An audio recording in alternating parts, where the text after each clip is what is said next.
대구가 낳은 그 천재 중에 한 명이 여 에스더라고 하는 분이 있습니다. 여러분들도 매스컴을 통해서 잘 아시죠? 이분은 몸이 약해가지고 이렇게 공부를 이렇게 잘 못해요. 공부할 수 있는 시간을. 몸이 약해. 늘 누워 있거나 집안에 있거나 기운이 없어서. 그러니까 이제 초등학교 때는 본인이 그렇게 공부를 잘하는지 몰랐대요. 근데 중학교 올라갔더니 이제 등수가 나오잖아요. 몇 등 쭉 나오니까 이제는 공부를 해야겠구나 하고 이제 공부를 하는데, 중학교 때는 시험 보기 4일 전부터 공부하면 전교 1등. 고등학교 가서는 시험 보기 5일 전에 공부하면 전교 1등. 그분은 이렇게 얘기 들어보니까 뭐 화학, 기호 이런 거 있잖아요. 그게 보면 눈으로 찍힌대요. 그리고 수학을 푸는데도 그냥 공식 몇 개만 외우면 그게 다 응용이 돼가지고 뭐 문제 푸는데 어려움이 없었다 그러더라고요. 그러니까 천재죠. 이분은 이제 서울 의대 나와서 지금은 또 건강식품 CEO 사장님 되셔서 연 매출액이요 3천억이 넘습니다. 근데 이분이 요즘에 무쾌감증이라고 하는 아네도니아라고 하는 중증 우울증에 걸렸어요. 이 무쾌감증은 뭐냐면 아무런 쾌감이 없어. 기쁨이 없는 거야. 기쁨이. 수천억을 벌어도 기쁨이 없어요. 여행을 가도 맛있는 음식을 먹어도 쇼핑을 해도 기쁨이 없어요. 사랑하는 아들 내외가 어머니 기분 전환 시켜드린다고 엄마 맛있는 거 사드릴 테니까 어디로 나오세요 해도 나가지도 않아요. 인생에 즐거움이 없습니다. 근데 문제 뭐냐? 이 무쾌감증의 이 치료 방법이 특별히 없어요. 약물이 있는데 아무리 약물을 뭐 좋은 약 의사니까 아무리 좋은 약을 먹어도 차도가 없습니다. 막 때로는 죽고 싶어 막 그런 생각도 들고 막 그러는 거예요. 그래서 요즘에 그 홍해걸 씨 남편분이 방송에서 아내의 지금의 근황을 얘기해 줬습니다. 그러니까 지금 어떻게 지내느냐? 일주일 내내 잠옷 차림으로 집안에서만 있대요. 식사는 어떻게 합니까? 아내가 뭐 밥할 힘이 있겠어요? 그러니까 배달 음식 시켜서 먹고 그런다고 합니다. 희한하지 않아요? 머리 좋죠, 의사죠, 돈도 잘 벌죠, 남편도 그 정도면 됐죠, 뭐 그죠? 두 아들 있는데 다 영재죠. 뭐 부러울 것 없이. 그리고 방송에 나가면 그 푼숙기, 그 아줌마라고 하죠. 그분의 그 푼숙기가 또 인기가 있잖아요. 말하는 거 보면. 그런데 인기도 있죠. 근데요, 하나도 기쁜 게 없어요. 무기력합니다. 우울하고. 왜 그럴까? 우린 도저히 이해가 되지 않지만 왜 그럴까? 이유는 간단합니다. 그 여인 마음에 풍성한 생명이 없기 때문에 그래요. 내 안에 생명력이 없으니까 이게 살아도 사는 게 아니죠. 우리는 이렇게 생각합니다. 이 환경이 좀 변하면, 내 여건이 좀 변하면, 그러면 나는 좀 행복할 것 같아.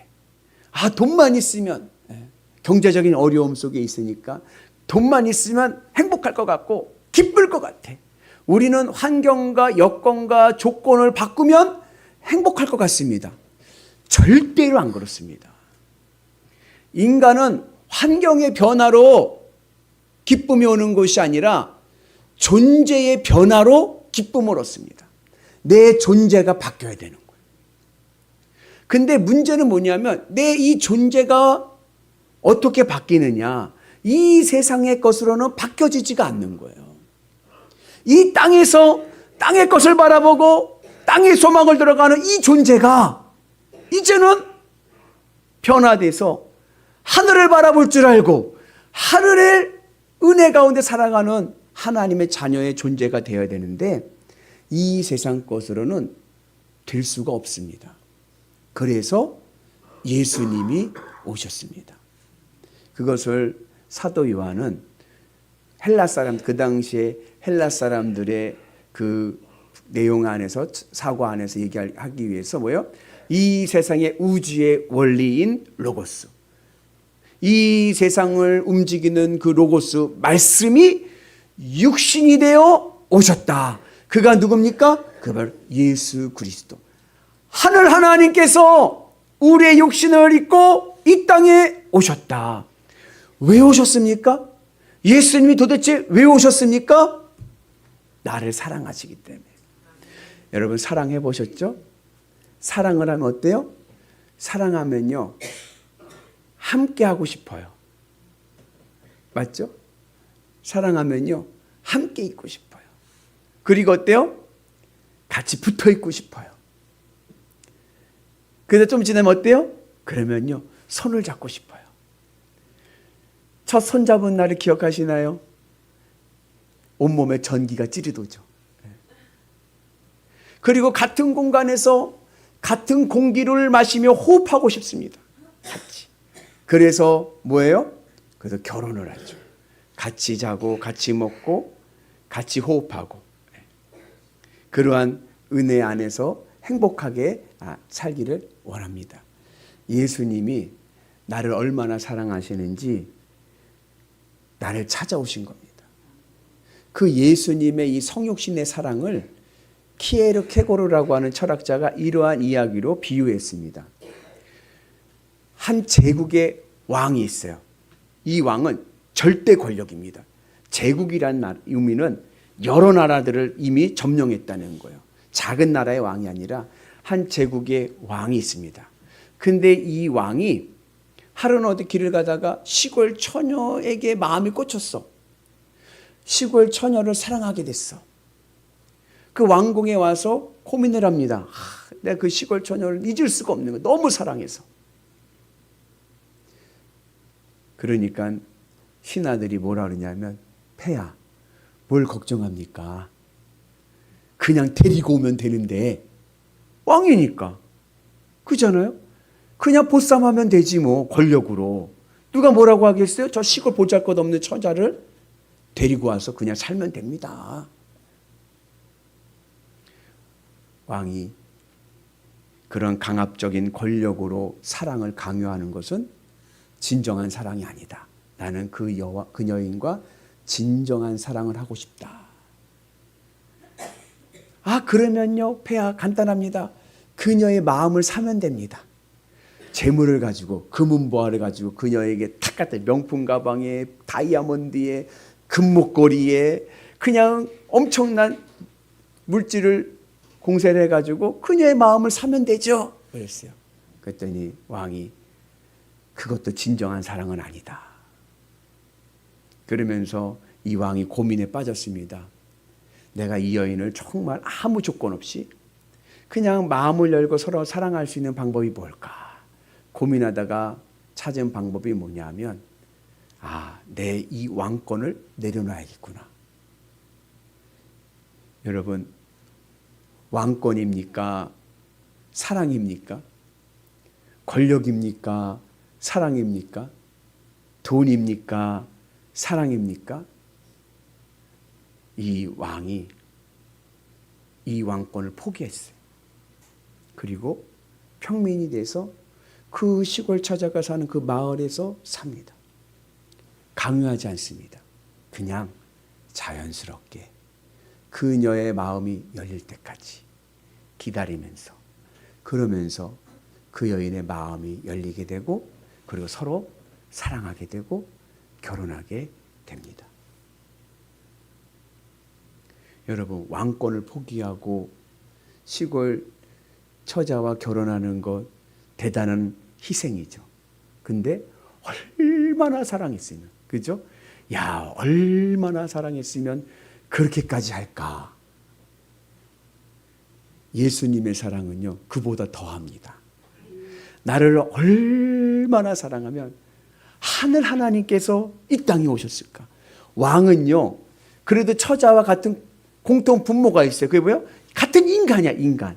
근데 하나님은 우리와 질적으로 다르신 하나님께서 나를 얼마나 사랑하시면 이 땅에 오셔서 나에게 찾아오셨을까.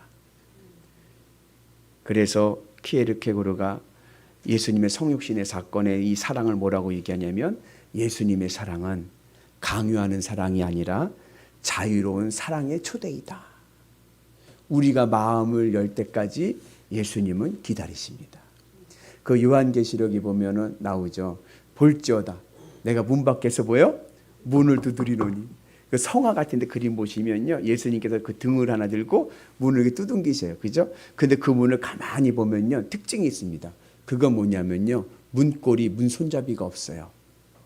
안에서 열어주지 않으면 열 수가 없는 문입니다. 그러면서도 예수님은 어떻게 해요? 그걸 기다리시는 거예요. 얼마나 나를 사랑하면, 여러분 사랑하면요 기다리고요 존대하게 돼 있습니다. 그래서 우리의 마음이 열리면 하나님과 예수님과 우리의 삶에 따뜻한 사랑의 은혜가 있게 될 줄로 믿습니다. 그렇게 사랑하게 되면 어떻게 돼요? 붙어서 하나가 되는 것. 내가 그렇게 해서 어떻게 예수님을 사랑할 수 있습니까? 우리는 그 믿음이라고 그러는 거예요. 믿음. 예수님을 사랑하는 그 믿음으로 내가 예수님과 내가 하나가 돼서 사랑의 관계가 되면 무엇을 보느냐? 예수님의 영광을 봅니다. 영광이란 말은 뭐냐면 스포트라이트예요. 스포트라이트, 무대 조명이에요. 여러분 연극이나 공연할 때 무대 조명이 딱 비치면 뭐만 보여요? 그 조명만 보이죠. 조명이 비치는 빛만. 마찬가지로 예수님의 영광을 본다는 것은 이제 내 안에서 예수님만 보이는 거예요. 그럼 그 예수님만 보이게 되면 어떻게 되느냐? 이것을 오늘 말씀에서는 아버지의 독생자의 영광이다 그러는 거예요. 오늘 우리에게도 아버지의 독생자 영광이 있기를 주의 이름으로 축복합니다. 그 2012년도에 GS 건설의 회장이었던 허창수 회장이 건설 경기가 좋지 않으니까 대대적인 구조 개혁을 합니다. 우리나라 굴지의 건설회사죠. 구조 개혁을 하면서 33살이었던 당시 33살이었던 외동아들 허윤홍 씨를 GS건설 상무로 전격 승진시킵니다. 외동아들은 자식이 아무것도 없고 하나 있는 걸 이제 외동아들이라고 하는 거예요. 그리고 8년 뒤에 40살이 됐을 때 이분이 CEO가 되고 허창수 회장은 명예회장으로 퇴진합니다. 와, 외동아들의 특권입니다. 아버지가 다 물려줬어, 그 기업을. 삼성전자 이재용 회장도 그분은 외동아들은 아니고 외아들이죠. 여동생, 여자 형제들이 있죠. 근데 이분도 실질적으로 외아들의 특권을 누렸죠. 아버지가 아파서 쓰러지고 난 다음에 실질적인 삼성전자의 오너가 됐고 지금은 회장이 됐습니다. 이게 바로 외동아들, 외아들의 특권입니다. 반대로 빌 게이츠 아시죠? 빌 게이츠는 우리나라 전 세계 5손가락 안에 드는 최고의 부자입니다. 빌 게이츠가 가지고 있는 재산을 공식적으로만 계산해도요 190조 원이 넘습니다. 190조. 뭐 우리는 조는 뭐 실감도 안 돼. 아무도 안 놀래. 근데 이분이 뭐라고 유언을 했냐면 공개적으로 한 거예요. 그에게는요 2남 1녀의 3자녀가 있습니다. 2남 1녀의 3자녀가 있는데 이 아이들에게 각각 $10,000,000씩만 상속하고 나머지는 다 사회에 환원한다고 그랬어요.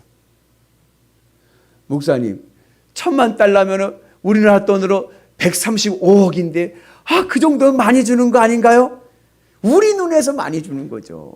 190조에서 $10,000,000는요 얼마냐? 0.0071%입니다. 0.1도 안 돼요. 내 자녀에게 0.007%만 유산으로 물려주고 나머지 99%는 다 사회에 환원한다는 거예요. 여러분, 우리나라 재벌 회장님의 상속을 받고 싶습니까? 아니면 빌 게이츠의 상속을 받고 싶습니까? 오늘 독생자의 효과는 뭐냐? 하나님께서 예수님에게 주신 모든 그 권한과 특권과 그 복이 오늘 나에게 세금 1원도 떼이지 않고, 재벌들은 세금 떼느라고 복잡한 거요. 세금 1원 떼지도 않고 다 나에게 오는 은혜가 있는 줄로 믿습니다. 이게 바로 독생자의 효과인 거예요. 그래서 여러분들 삶 속에서 하나님께서 예수님에게 주신 모든 은혜와 복이 오늘 우리의 삶 가운데 임하는 은혜가 있기를 축복합니다. 그러기 위해서 중요한 것이 뭐냐면 내가 믿음으로 예수님의 사랑을 받아들여야 돼요. 그래서 내가 예수님과 하나 되는 은혜가 있어야 될 줄로 믿습니다. 그래서 삼위일체라는 말 있잖아요. 삼위일체라는 말은 뭐냐면은 얼마나 예수님과 하나님과 관계가 끈끈한지 하나가 된 거예요. 구분은 되지만 분리가 될 수 없는. 마찬가지로 내 마음에서도 내 마음이 예수님과 하나 되어서 내 마음에 예수님만 보이고 예수님으로 기쁘고 예수님으로 만족하는 믿음의 은혜가 되면 하나님의 은혜의 복이 우리에게 임할 줄로 믿습니다. 이것을 오늘 요절 말씀에서 뭐라 그랬냐면 은혜와 진리가 충만하더라. 은혜는 선물입니다. 하늘의 선물이 하늘의 복이 충만하게 임할 줄로 믿습니다. 진리는 성전의 기둥과 같습니다. 성전에 예루살렘 성전에 두 기둥이 있었어요. 야긴과 보아스. 야긴의 뜻은 뭐냐? 그가 세우신다고. 보아스는 그의 능력으로입니다. 우리가 예수님을 영접하면 예수님의 진리가 내 삶을 세워주셔서 하나님의 능력이 내 삶 속에 일어나는 은혜가 있게 될 줄로 믿습니다. 그래서 내가 예수님을 믿게 되면 그 독생자의 특권이 내 삶 가운데 임해서 하나님의 은혜의 복을 누리고 하나님의 능력이 내 삶을 지켜주는 큰 역사가 일어날 줄로 믿습니다. 이것을 오늘 사도 요한은 또 16절에서 은혜 위에 은혜가 넘친다. 우리의 삶이 그러한 은혜의 삶이 되기를 주의 이름으로 축복합니다. 우리가 이러한 독생자의 영광을, 독생자의 효과를 누리기 위해서는요, 우리가 예수님과 하나가 되어야 돼요. 하나님과 예수님이 하나가 되듯이 우리가 예수님과 하나 되는 마음이 있어야 됩니다. 제가 예전에도 한번 말씀을 드렸는데 성경에서는 하나님과 예수님의 관계가 하나, 구분은 되지만 분리될 수 없는 관계인 것을 독생자의 관계로 얘기한 거예요. 아버지와 외동아들의 관계로. 그런데 이것을 우리 정서로 얘기하면은 이게 어떠한 개념이냐면 홀어머니와 외동아들입니다. 우리 지방에 은퇴하신 허 목사님이 계세요. 근데 이 목사님 사모님이 늘 하시는 얘기니까 이 사모님이 말씀해 주시는데 이런 거예요. 이 허 목사님은 유복자입니다. 어머니가 아이를 낳았을 때 아버지가 안 계셨어요. 그러니까 이 어머니에게는 허 목사님이 어때요? 전부죠. 얼마나 지극정성으로 키웠는지 몰라요. 결혼을 했습니다. 그리고 어머니를 모시고 사는 거예요. 근데 이 사모님이 그 어머니와 남편 사이의 관계를 들어갈 수가 없는 그 틈을, 식사를 하게 되면 시어머니가 남편이 허 목사님 밥을 딱 들면은 그 위에다가 어머니가 반찬을 올려준다는 거. 목사가 됐는데도. 그러면서 늘 하시는 말씀이 허사자 많이 먹어요. 그래. 허사자. 늘 허사자라고 불렀대. 허사자 많이 먹어요. 그러면 엄마도 많이 먹어. 그리고 밥을 먹어. 근데 그 틈이 얼마나 친밀한지 모르는 거예요. 하루는 사모님하고 목사님이 출타하고 오시는 길에 과일 가게에 홍시가 한 바구니 이렇게 있는 거예요. 그걸 보는 순간 허 목사님의 말이 뭐예요? 우리 엄마가 좋아하는 홍시다. 보는 순간 엄마 생각이 난 거예요. 한 바구니를 샀습니다. 사가지고 목사님이 들고 가는 거예요. 들고 갔다가 대문 앞에 섰는데 사모님 얘기가 아니 본인이 돈으로 사고 본인이 들고 왔어도 본인 생각에는 아내에게 주면서 여보 당신이 가서 어머니 드려 이러면 참 좋을 텐데 대문 앞에 딱 오더니 그냥 바로 자기는 쳐다보지도 않고 안방으로 달려가면서 엄마 좋아하는 홍시 사왔어. 그러고 들어가서 안방에 들어가서 엄마 입에다 홍시를 이렇게 까서 이렇게 먹여드리더라는 거예요. 그 광경을 보는 순간에 이 사모님이 나는 이 집의 사람이 아니구나. 난 이 틈을 들어갈 수가 없구나. 난 아무것도 아니구나. 그런 이제 허탈감이 오는 허탈감이. 그래서 내가 여기서 살 이유가 없다 생각이 들어가지고 홧김에 짐을 쌌어. 보찜을 싸가지고 집을 나간 거예요. 집을 나가서 그냥 무작정 버스를 탔는데 그냥 갈 데가 없는 거예요. 그러다 보니까 버스 정점까지 간 거예요. 버스 정점까지 갔다가 그냥 다시 돌아왔어. 몇 시간이 걸렸겠죠. 몇 시간 걸렸는데도 목사님은요, 사모님이 집 나간 줄 모르더랴. 엄마랑 텔레비 보느라고. 야, 이 홀어머니와 외동어른들의 이 틈은 누구도 들어갈 수가 없는 거예요. 그 사랑의 관계. 뭘 봐도 우리 엄마가 좋아하는 건데, 우리 엄마 좀 좋을 텐데, 그 생각밖에 없는 거예요. 우리가 예수님을 영접한다는 것은 예수님 나를 사랑하듯이 나도 예수님의 사랑을 받아들이고 예수님과 사랑을 하는데, 그게 바로 아버지의 독생자의 영광, 내 마음에서 예수님만 보이는 은혜가 있기를 주의 이름으로 축복합니다. 그러면 나에게 무슨 효과가 나요? 독생자의 효과가 나타나서 하나님께서 예수님에게 주신 모든 권한과 은혜와 축복과 능력이 오늘 내 것 될 줄로 믿습니다. 그래서 여러분, 주님의 은혜 안에서 하늘의 은혜의 사랑을 누리시는 위대한 성도 되시기를 주님의 이름으로 축복합니다. 한번 따라서 해볼까요? 원 없이 예수님과 뜨겁게 뭐하자? 사랑하자. 뜨거운 하나님과의 예수님과의 사랑이 오늘 내 삶을 은혜와 진리가 충만한 삶으로 변화시킬 줄로 믿습니다. 예수님을 만난 자는 삽니다. 살고자 만난 자 살고, 낫고자 하는 자 만나면 낫고, 배고픈 자 배부르게 하실 줄로 믿습니다. 하늘의 은혜 안에서, 하늘의 놀라운 권능 안에서 하나님의 은혜와 진리를 경험하시는 위대한 성도 되시기를 주의 이름으로 축복합니다.